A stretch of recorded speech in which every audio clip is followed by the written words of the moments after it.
We're probably still pretty early in the world of awareness around frequency training.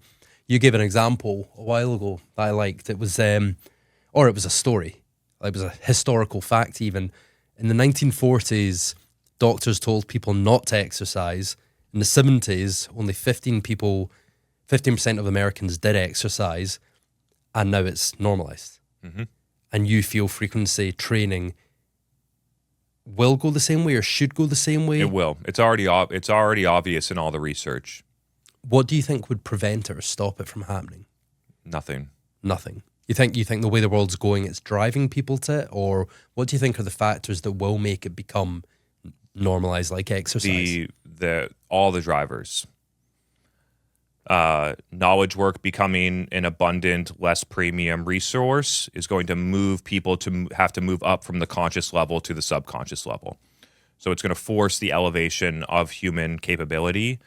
The research is already abundantly clear. You see people taking it. There's already trends on the angles of emotional intelligence, nervous system regulation, biohacking. They're all coming at it from the wrong angle. Slightly, like emotional intelligence isn't a skill, right? It's not a technique that you learn so that someone feels comfortable. Like maybe that's emotional intelligence. That's not what frequency is. Frequency is showing up that way automatically because your beliefs have been set that way. Biohacking, they're all focused on the physical. They have no appreciation for the psycho-emotional part of it that actually is the number one driver to wellness and longevity from my perspective. And so there's already all the patterns and trends that are happening. However, nobody's packaged them in a way to be used. And so when you go back to, I think it was 1936, the first person who opened a gym, doctors were like, that guy's a circus performer. Never go to that gym, right? Doctors were like probably telling people to smoke cigarettes back then, and to go in bed rest and exercise might damage your heart, so don't exercise, right?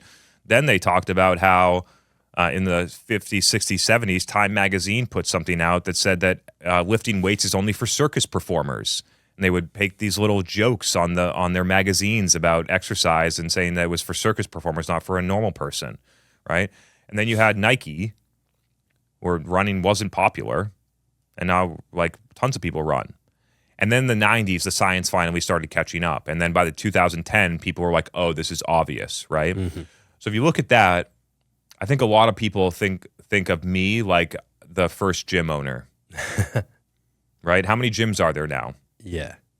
Tens of thousands, hundreds of thousands in the world. And so I wouldn't be surprised if there's that much scale related to frequency training as well. Because when you think about a human and their well-being and performance, you have the physical element of it, right? I need sleep, nutrition, supplements, diagnostics, exercise, right? Those ones are very well studied. And then you have the psycho-emotional and the nervous system, which is driven through your subconscious beliefs automatically.